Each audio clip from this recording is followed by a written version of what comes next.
In this episode, we're sitting down with two of this year's ISSA Residential Award winners, leaders who prove that excellence in cleaning goes far beyond checklists. Together, their stories show how training, teamwork, and compassion can transform an entire operation and why real service always starts with heart. And as you can see, everyone's on screen. We have a lot of people here. We're sitting down with Arielle Larken, Operations Manager at Neat and Repeat. Arielle, which one are you? There she Hi. is. Arielle, glad to have you on our program. And joining her on the other screen is Hannah Smolinski, the field manager at All Seasons Cleaning. Hannah, Hello. glad to have you. What is that shirt? That is an interesting shirt. It Is is that one a of is that a our, company phrase? yes, it is talk dirty to me and book a deep clean. Book a deep clean. That's good marketing. And who do you have with you there? I have Liana and Carissa. They are co-owners of All Seasons. All right. Are you too proud of Hannah? Very much Yes. so. I bet you are. And Ariel, who do you have with you in the background? Way back there. Rachel Duffy, she is the owner of Neat and Repeat. We recently just rebranded from Custom Cleaning of the Palm Beaches. So, yeah. So are you proud of Ariel? I am. I'm glad that everyone gets to see how great she is. So I'm really happy, really proud. Very nice. Well, we have a few questions. Ariel, you won the 2025 ISSA Residential Office Team Member Award. And Hannah, you're the recipient of the 2025 ISSA Residential Professional Cleaner of the Year, presented by Perfect Clean. So I want to start with you, Ariel. Tell us how you felt when you first found out about this, when you first learned you won this. What was your reaction? I was very surprised. I know that Rachel had nominated me for it, but she wouldn't let me see the video or anything or what she said. And she actually found out, I believe, the Friday before. And when I came into the office on Monday, she had like balloons and flowers, and I was crying, and she's like, "We did it." So it felt good though, being recognized for a lot of hard work that we've done together. And I felt like Rachel's just really enhanced, like she found me and just kind of enhanced my skills and made me into what I am today. Are you saying you like your boss? I do. I do. We get very emotional. We're like, yeah, we're I very wish. close. Now, Rachel, do we have that on tape? Yes, I paid her to say that. No, no, no. The crying and the happiness that happened when she found out. Is that I did recorded? record it. The balloons were kind of in the way, but I do have it. Yeah. Well, maybe we'll see that sometime soon. We'll see. All right. Well, thank you for that. And Hannah, same question for you. How did you feel when you found out about this? Honestly, I was extremely surprised because I didn't even know that I was nominated. So it was news that this was even a thing when I found out. And I was honestly just quite at a loss for words because I didn't think that my contribution to all seasons cleaning was that extensive and that I was able to go above and beyond for our clients and have this title given to me now. And it was honestly quite an honor to hear it as well. And how do our two co-owners feel about this? Extremely proud.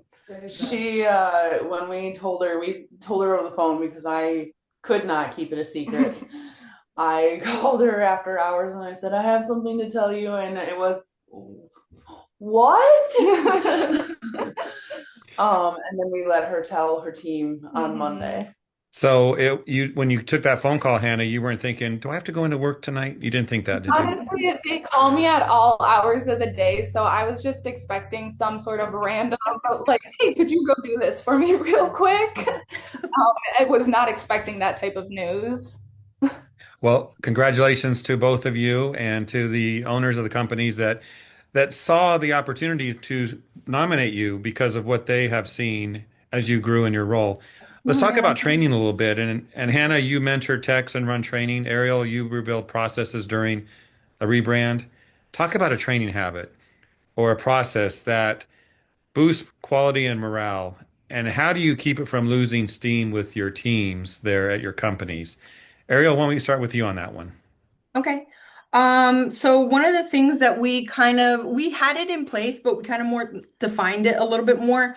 As we're training, bringing on new people with the team, we do try to pair the new technician with a technician that's already experienced, seasoned, to kind of show the new technician how we do things.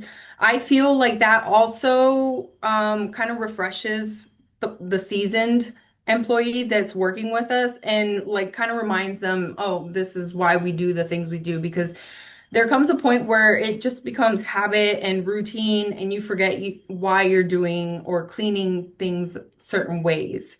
So that was a big thing that we had to really implement, and making sure that we're putting like a new person with a really strong cleaning technician that we have that, is for the company.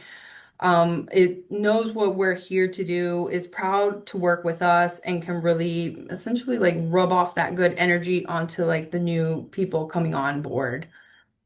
So that's a really big thing that helps us. That's a good practice. Thank you for sharing Mhm. that. Mhm. Hannah, what would you like to say about this training and helping your team? Yeah, so I think the biggest part of when I train is instilling confidence into the person I'm training. I think it's really important to be confident in not just delivering a five-star service, but being in somebody's home. It is sometimes a little awkward being in somebody's home, but having that confidence and knowing that you're able to provide a five-star quality service is really what I try to instill in my trainees, because if you're tiptoeing around, you're not gonna just provide that service. And I think having that confidence and ability in themselves that they know how to do it is just so important. So let's talk about scheduling and field leadership. I do always say that the schedule is kind of like Tetris. You have to like fit it perfectly. I think having a really close personal relationship with a lot of the customers helps in a big way, because you're able to, if example, on is Thursday tomorrow? Yes, Thursday tomorrow. We have a really big move-in clean. It's about three people all day. So I was able to reach out to a lot of our customers and see if I can move them over either earlier or later, or possibly like move them on to a different team. And I feel like having that close relationship with them and always showing up, and also kind of like I'll scratch your back if you scratch my back type of mentality when it comes to when certain customers like need those specific requests, really helps in the long run, because then they'll really be able to be flexible with you and wanting to work with you if we ever need a favor of needing to move things around. So I think that really helps. Just and always communicating, letting the customer know if it's going to be a different team, if it's going to be earlier, if a team is needing additional time during a cleaning and it's kind of having like a trickle down effect for the rest of the day. Um, Jumping in on cleanings as well. If a team is needing help, they'll reach out to me, send smoke signals, and I'm like, I'm on the way, just to help them push through that cleaning, so we can keep the day on track. And if anybody is available after, a certain time when they're done, if they can, be rerouted and come help us, so everybody's finishing at a reasonable time and nobody's finishing at like 6:30, 7 o'clock. It has happened, but yeah, I think clear communication and just having a really close relationship with those customers really helps with Ra- scheduling. Thank you. Rachel, how do you feel as a business owner that this is happening in your company? That Arielle, the schedule, you mean? Yeah, it's all working and your clients are happy, your team is happy. That's got to be a big relief to you. It is. It's a big weight off my shoulders too, that I know really everything Arielle will handle. So she's kind of taken a lot off of my plate, so I can work on like growing the business, and I don't really do so much of the day-to-day stuff because I know that Arielle has it, and then that she really doesn't need me per se. That so it's great. Yeah, there was a point when I was hired a few months in, she was still like on the schedule, and I was like, you got to release the reins. You got to let go. You got to let me do the schedule because there's too many hands in the pot right now and it's not helping. So then she did. I don't schedule anything. Yeah, she tells everybody, I'll take a message. That's Arielle's baby. No one knows the schedule better than I do. I call that job security myself. Yeah, that too. Right on the money. There you go. Hannah, let's go to you. Same question. Talk about communication because if you're the go-to when someone's struggling, they want help. Talk about that. So kind of similar how Arielle said, the if you scratch my back, I'll scratch yours. If somebody needs help and I am here, I am ready, I will go and do what I can to make sure that we get the job done in a timely manner and also still provide that service, the quality service that we are striving for. It's as long as they tell me that they're struggling, I am on my way. Liana, how do you feel about this when things are handled like this? It must make you happy. Yeah, definitely. So when Carissa came on board 6.5 years ago, our communication was not great by any means, and she instilled having better communication and allowing the techs to be a little bit more open and honest when they're struggling and they need help. And then when Hannah came on board, it's helped even more so because they feel comfortable going to her. It doesn't matter how soft or anything that I can be. I am for some reason still scary to these technicians. So between Carissa and Hannah and our office staff, we've got some sort of Yeah. go to for them. So that way they feel that they can communicate their needs. Yeah. Thank you. And Carissa, how do you feel about this? And are you scary yourself? Me? Yeah. No, sir. There's not much scary about me. I'm very proud of Hannah. I think that what she's taken over for us, every obstacle that may have been in her way or that we put in her way to see if she could handle it, she blows us out of the water. She does amazing. Last point. I want to talk about what you both do with your companies because everyone's behind this, the Cleaning for a Reason program. So, Hannah, we'll start with you on this. How much does this mean to you? And talk about what it means when you're in these homes or you're taking care of those who are cancer patients or families of cancer patients.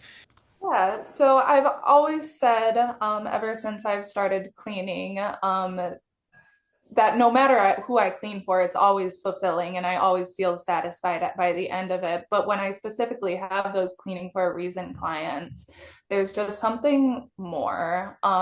Recently we had one who I actually knew her from a couple years ago, and being able to go and see her and see her journey that she's been going through was really touching for me. I'm sorry, I'm gonna cry.